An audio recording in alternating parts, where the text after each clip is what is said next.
Hi, I'm Michael Kessler from the Vancouver Hackspace, and today we have Alex from Head Garage, and he's going to show off his robot dog. You want to tell us a little bit about the what you've created here? Yeah, so the robot's name is Stanley. It's a quadruped robot. It took a couple of years to put together. Yeah, we're a group of 4 people based in between Vancouver and Montreal. We wanted to create a robot that actually is affordable. It's easy to construct. We built it in between basically our own apartments, own labs. So that's it. That's Stanley. What inspired you? We like to create ways to interact with objects, and we wanted to create kind of like a software that allows to connect software to each other, right? So that was the initial goal, and then we went to we look into different devices, and we want to connect arm with quadruped robots or vacuum cleaners and so on and so forth. Well, we definitely get inspired by looking at Boston Dynamics or Unitree, Animbots in Switzerland. I mean, they create really great quadruped robots, and we wanted to make something that it's affordable for makers. That's cool. So you said this is made by a group of, you said 4 people, correct? Yeah. And where are they located? Well, in Vancouver. We're 2 here in Vancouver, Gail and I. There is John in Montreal, and now currently our mechanical engineer, well, for pandemic reasons, it's in Poland. Okay. Yeah, but yeah, if not, we'll be based here in Vancouver. And you all do different tasks on the robot? Yes. We Damien is the man behind the mechanics. So I'm more on the I take care of more of the software stack. So I take care of the firmware, the API that controls it, and and the rest of development, so the software. And then John, take care of the assemblability. So and also a bit more like how we present it, and like even the color scheme, and Gail helps out to the other aspect of communications. So she takes care of the guide since it's a kit. So 400 pages of assembly. So somebody can go ahead and build this themselves? Yes. We are building it that way. So we're building with the idea that you can build it yourself at home. How would I go about building a Stanley? Well, you can do it 2 ways. You can do in the near future, we're going to open source the entire model, so you can 3D print it yourself at home. You can CNC the parts yourself, so there will be like 2D diagrams to do this. Also the electronics will be open source, so you can fabricate it yourself, or go to Hackspace to fabricate it. Okay. As well, to come here. Or you can. We also provide kits. So if you, for instance, you don't have all the capability of producing all the parts for yourself, we basically provide a kit. You can order it from us and assemble it. That's cool.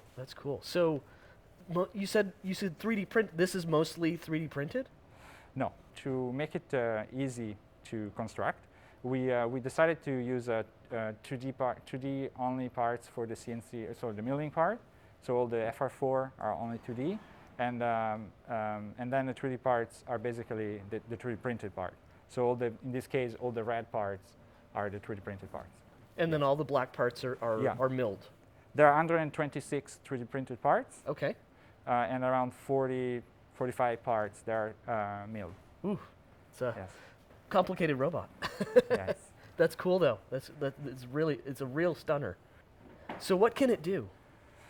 Well, it can walk, it can jump. I think we for the moment we're in a phase where we really focused on the construction. So we wanted to make really easy to build, and also easy to produce first of all. Then we went into the phase of easy to build. So all these parts are built in a way that actually are even the tolerance. We went through several iterations to get the right tolerance, because to just make it a pleasant way of put it in, because if not, you will be like struggling to put together pieces, and that's goes for all over the robot. Also, the next step is that we are into is really like the software side. So for the moment, can only walk, can jump, has a little bit of more controls that we developed, but we look forward to develop more on it. Yeah. So hardware-wise, is there a lot more that you could do with more software development? Yeah. It's it will definitely with you could use it to do reinforcement learning. You can you could put a camera on top. I mean, it's designed, for instance, to have, it has all these holes on top, so you can add payloads. You can put 1 kilo on top, so you can also put a little simple 3D printed arm that you can print it from another kit that you may have or you engineer yourself, and then basically you can connect that to the, for instance, to the Raspberry Pi, and you could have a little robot that walk around and can, for instance, pick up an object, right? So you can then use cameras, and you can do vision programming, and so on and so forth. So there's a lot more that will come from this, even though the hardware might not have to change. Yes. What's the development path for the hardware? So yeah, so this one is, there are only 5 models of, we call it V1, so Stanley V1. We have a new iteration, so we are already working on, and will be released in February. And actually, that one will be the public version that will be with open source kits and the kit itself that you can purchase. That version will have way more space in the center canister. This is because clearly, like, the more we talk with people about what they would like to do with it, the more say, well, we would like to put gas sensors. We would like to put more. We would like to run it for an hour and a half, not 45 minutes. And so we will need more space for batteries. Yeah. So that's it's closed in sense of like the shape, the mechanism for the legs, this capstan drive, we keep them. It's still a 12 degree of freedom. It's really similar in terms of like look, but it's just bigger legs. So also to be able to clear normal size steps. Now you were telling me earlier that there's some universities that are looking to this for academic studies. Yes. Could you tell me a little bit about that? We built it for makers, right?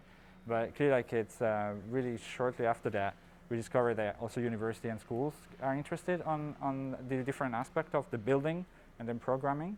And we're working with UBC, we're working with Oxford University, we're working with UMBC in the United States, with the Polytechnic in Hong Kong. And they all, and actually we have a relationship with them where they're doing, well, most of the software development, since that they use our base firmware and base API, and they build on top of it. Oh, that's great. So everything that they do is going to help out this whole ecosystem. Yeah, I think that one thing they really love, and what we love as well, is that it will be open source, and so it's really neat because not being a closed source platform, it's like university can publish freely, can release code freely.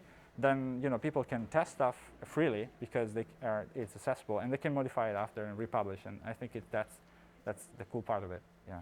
That's cool. How many Stanleys are there right now? 5. Five Yes. Stanleys. Where are they? There's one here, one at UBC. There is one in Poland, and one it's on its way to Japan. Yes. Wow. It's Missing one probably. Yeah. Stanleys all over the world. Yeah, it's going everywhere. Yeah. That's great. So, what would you like to see? What would you like to see Stanley do that it can't currently do? I would like to be more autonomous. That's for sure. Like but it will take a couple of years before I think get there. Okay. We definitely, and yeah, I would like him to be able to go around and scan autonomously the environment, to detect object, to not bump an object, to be able to do stairs. Also, it's something that will be super exciting. Where can we go to find out more about the Stanley project? Yeah, you can on our YouTube or on our Instagram. So at Garage on Instagram, on our YouTube at IAD.io, or we have our website www.iad.io. Great. Thank you very much, Alex. Really appreciate it. Thanks. And thank you for coming by Vancouver Hackspace. Thank you for hosting us. Awesome. Yeah. Thank you. Thanks.